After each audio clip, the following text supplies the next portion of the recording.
Hello, everyone. So, Mr. Bernie Sanders is trying to educate Warren Buffett on how to run his company. So, there's this guy who is sucking off public teeth, who has probably never worked in his life in a private company, private sector, living off of taxpayers' money. Actually, not living off, I guess enriching would be the right word. And he is trying to tell Warren that Warren would be better off providing XYZ thing to the workers who are currently disputing than focusing on what's best for his company in terms of profitability, in terms of long-term sustainability of that company.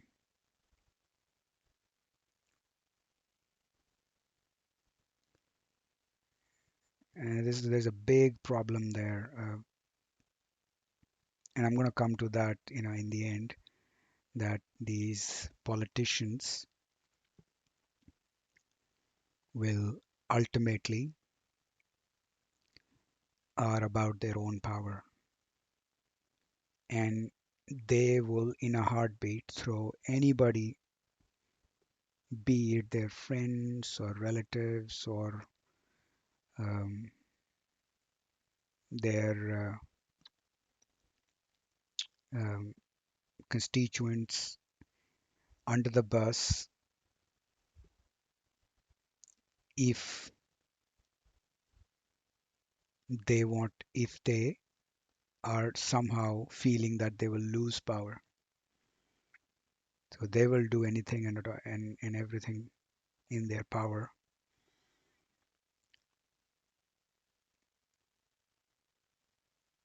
to continue to be there.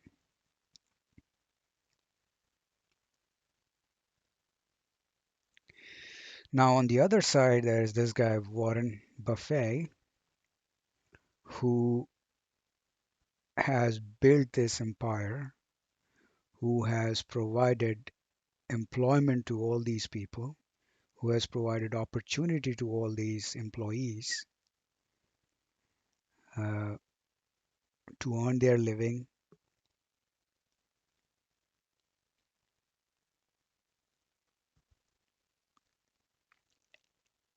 And by and large, in a free market competitive economy,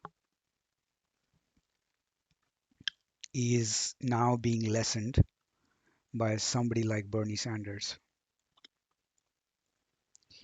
Now, I have to also agree that yes, historically, Warren Buffett has, uh,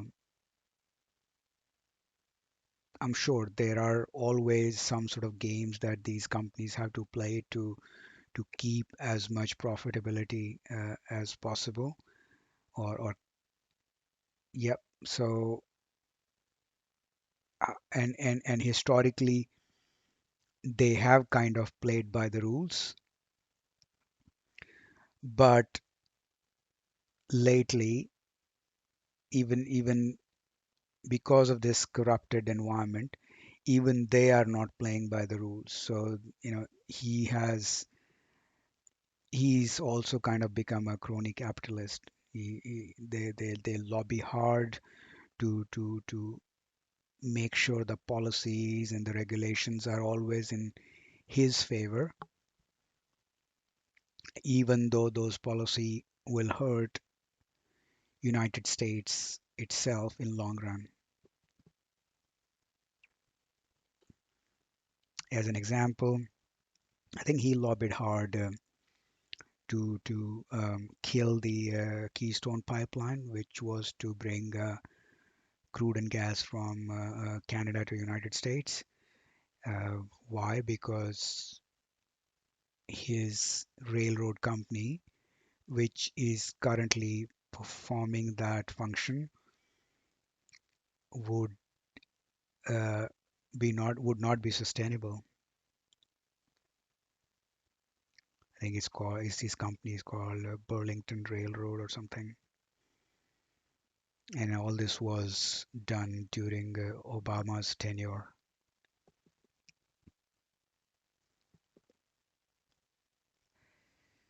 So yeah,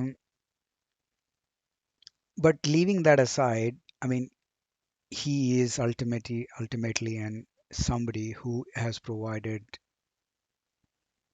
opportunities to people, employment to people.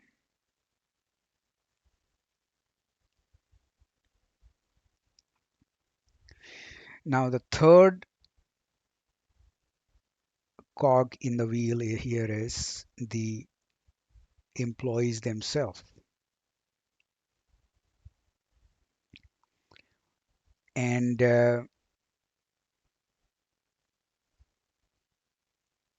these employees have, in one of his company that is in question here, have unionized, and they are negotiating for better terms and so on and so forth. Uh,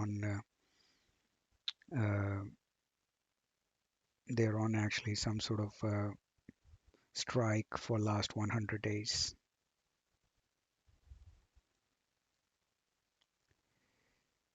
So if you have skills in a free market economy and you want a better deal and you're not getting that better deal with the existing employer, then you most likely would leave and find a better opportunity elsewhere, provided there are other opportunities. But if there are no other opportunities, then whatever existing employer is providing you is the best you can get.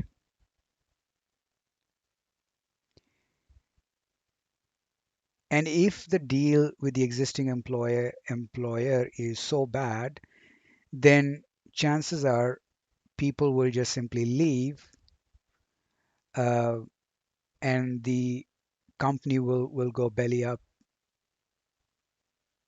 as well.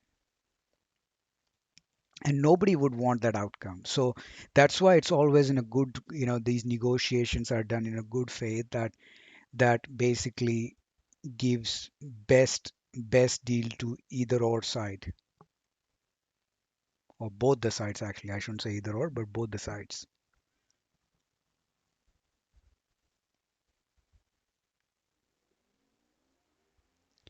Now this concept of unionization is um, in a free market economy,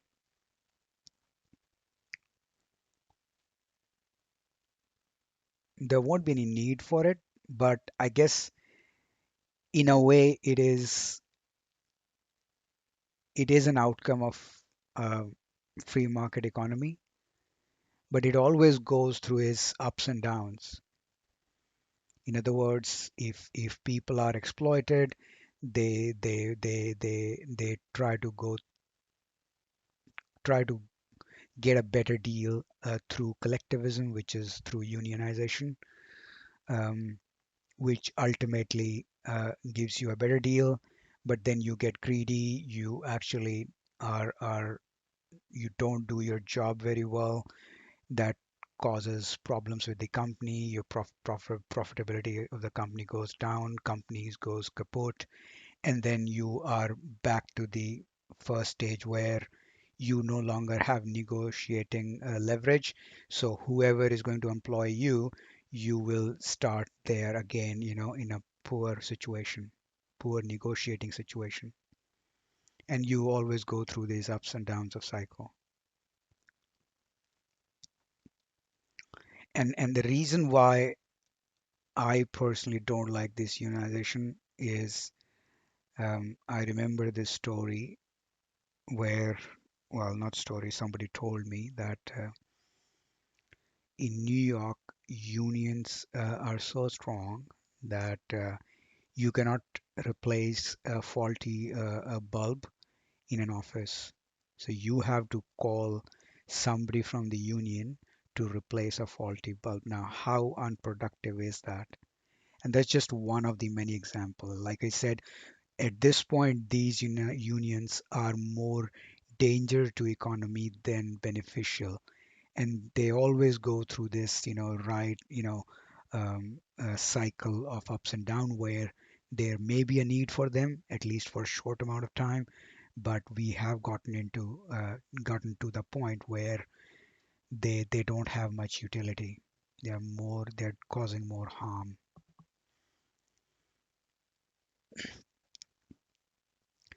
So anyway, so um, that's basically these three um, that's how the system is um, working right now, and the issues there are with it. But one of the last thing that I want to discuss here is that which we will see in future is this one turning against the other, and which I touched in the beginning of the video. This may not be the right example. This situation may not be the right example that Bernie's turning on Warren Buffett, but eventually they will, because as economy goes down, people who are in power, they would want to maintain that power, and the avenues to maintain that power will be very less, because if you have to remain in power, these politicians, let's say, they would have to keep their constituents happy. If they have to make their constituents happy, that means they need to provide them things and goods and stuff. How they can provide that things and goods and stuff if the excuse me, revenues are going down? It's by increasing the taxes, or especially the wealthy, because if revenues are going down, that means you're basically lower middle class. Middle class is doesn't have more room to be squeezed, so they will go to these wealthy, and that would basically that's where it will there will come a point where these politicians will um, go or turn on in you know anybody else other than them. And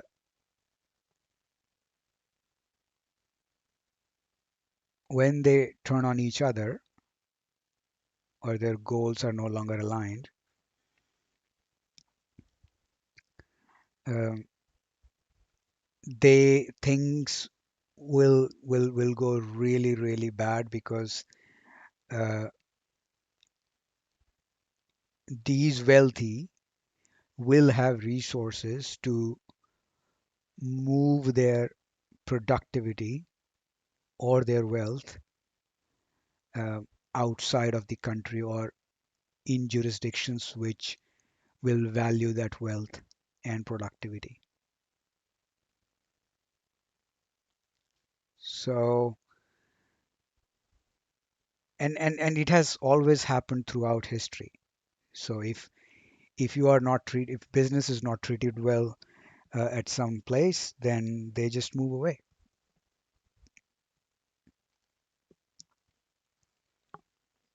I mean, it's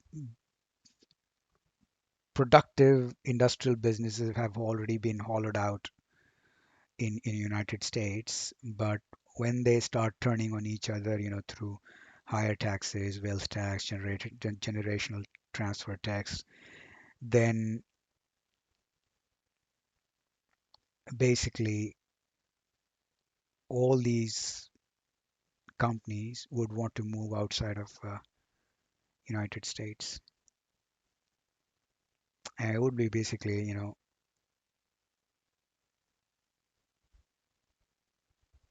ultimate nail in the coffin